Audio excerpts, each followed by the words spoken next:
Hello friends, welcome to பட்டர்டோghee.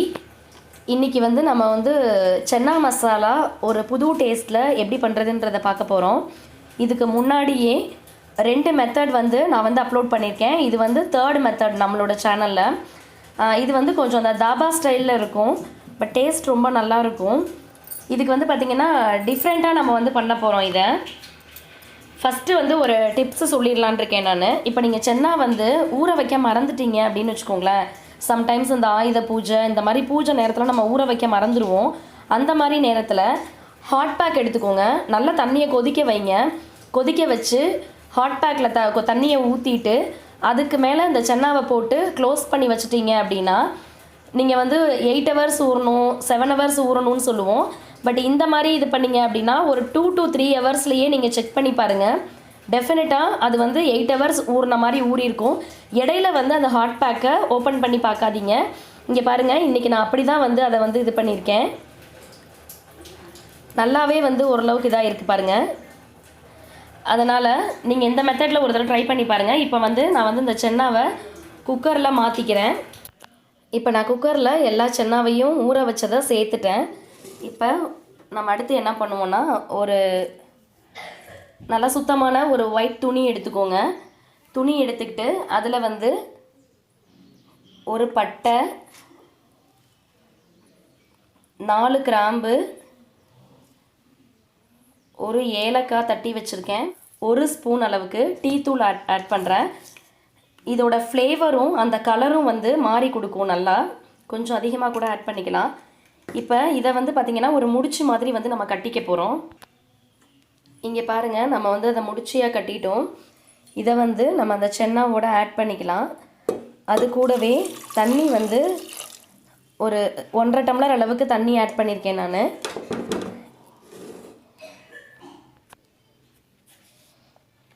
இப்போ உப்பு கொஞ்சம் சேர்த்துக்கோங்க. சேர்த்து ஒரு 6 விசில் அளவுக்கு விட்டு வேக வச்சுக்கோங்க. நெக்ஸ்ட் ஒரு கடாய் வச்சுக்கோங்க. எண்ணெய் சேர்த்துக்கோங்க. ஜீரகம்,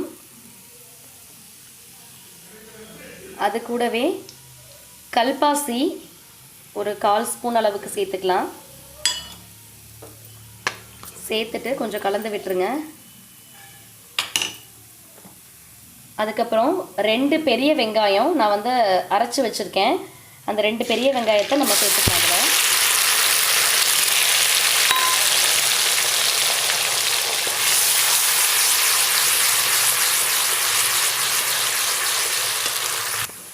இப்போ அது கூடவே 1 ஸ்பூன் இஞ்சி பூண்டு பேஸ்ட் ஆட் பண்ணிக்கலாம். கொஞ்சம் வதங்கினதுக்கப்புறம் இதில் டீ தூள் இதெல்லாம் போட்டு நம்ம வேக வச்சுருக்கோம். டேஸ்ட் எப்படி இருக்குமோ அப்படின்ற டவுட்டே வேணாம் உங்களுக்கு. நீங்கள் சொன்னீங்கன்னா தான் தெரியும் அதில் நம்ம இந்த மாதிரி செஞ்சுருக்கோம் அப்படின்றது. ரொம்ப நல்லாயிருக்கும். நீங்கள் ட்ரை பண்ணி பாருங்கள் ஒரு தடவை. நம்ம எத்தனையோ விதம் புதுசாக ட்ரை பண்ணுவோம். அதில் இந்த மாதிரி ஒரு தடவை நீங்கள் ட்ரை பண்ணி பாருங்கள். நான் ஒரு 3 தக்காளி மிக்சியில் அரைச்சி வச்சுருக்கேன்.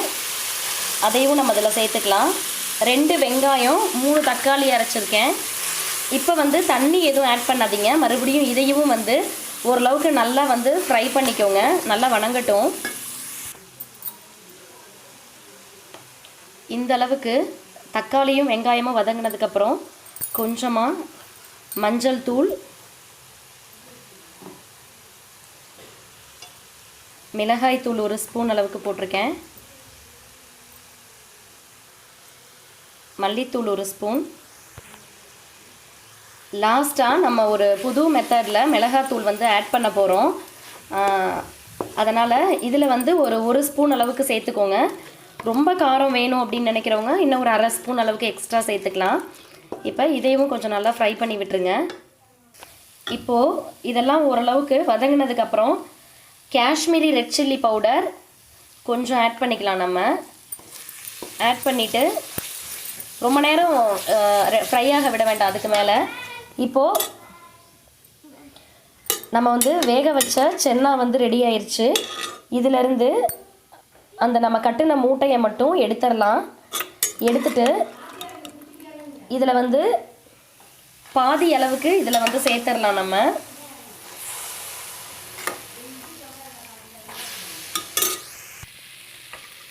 அடுத்து அந்த தண்ணியவும் நம்ம இதில் வந்து ஆட் பண்ணிக்கலாம்.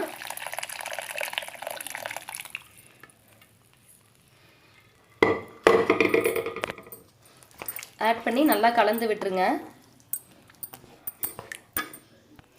அதில் பாதியை மிக்சியில் போட்டு லைட்டாக பல்ஸ் மோடில் ஒரு தடவை திருவி எடுத்துக்கோங்க.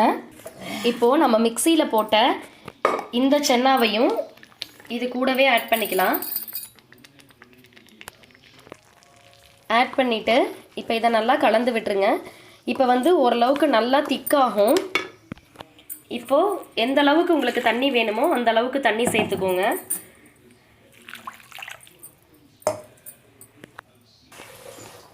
இப்போது அந்த புளிப்பு காரம் எல்லாத்தையும் பேலன்ஸ் பண்ணுறதுக்கு கொஞ்சமாக ஒரு அரை ஸ்பூன் அளவுக்கு சுகர் சேர்த்துக்கலாம் நம்ம. நெக்ஸ்ட்டு கஸ்தூரி மேத்தியை நம்ம வந்து லைட்டாக ட்ரை ரோஸ்ட் பண்ணிவிட்டு க்ரஷ் பண்ணோன்னா நல்லா பவுடர் ஆயிரும். அந்த மாதிரி கொஞ்சம் க்ரஷ் பண்ணி இதில் போட்டுக்கோங்க. லாஸ்ட்டாக இதில் நம்ம தாளித்து கொட்டுறது தான் இதில் ஹைலைட்டே. இப்போது நம்ம நல்லா க்ரஷ் பண்ணி வச்சுருக்க கஸ்தூரி மேத்தியை இதில் சேர்த்துக்கலாம். நெக்ஸ்ட்டு கரம் மசாலா கொஞ்சம் ஆட் பண்ணிக்கலாம். ஆட் பண்ணிவிட்டு எல்லாத்தையும் கலந்து விடுங்க. அடுத்தது ஒரு தாளிப்பு கரண்டி வச்சுக்கோங்க. அதில் கொஞ்சம் எண்ணெய் அதிகமாகவே சேர்த்துக்கோங்க. இப்போது நம்ம கீறி வச்ச பச்சை மிளகாய் 2 சேர்த்துக்கலாம். சேர்த்துட்டு அடுப்புலேருந்து இறக்கிடுங்க.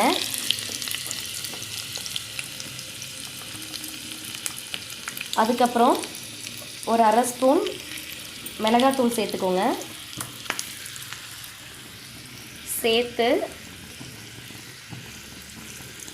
இந்த தாளிப்பை அப்படியே அது மேலே ஊற்றிடுங்க. அவ்வளோதான், நம்மளோட சூப்பரான ஒரு தாபா ஸ்டைல் சென்னா மசாலா ரெடி ஆயிடுச்சு. உங்கள் வீட்டில் நீங்களும் இதை ட்ரை பண்ணி பாருங்கள். மறக்காமல் நம்ம சேனலை சப்ஸ்கிரைப் பண்ணி வச்சுக்கோங்க. இன்னும் ஒரு சுவையான வீடியோவில் உங்களை சந்திக்கிறேன். நன்றி, வணக்கம்.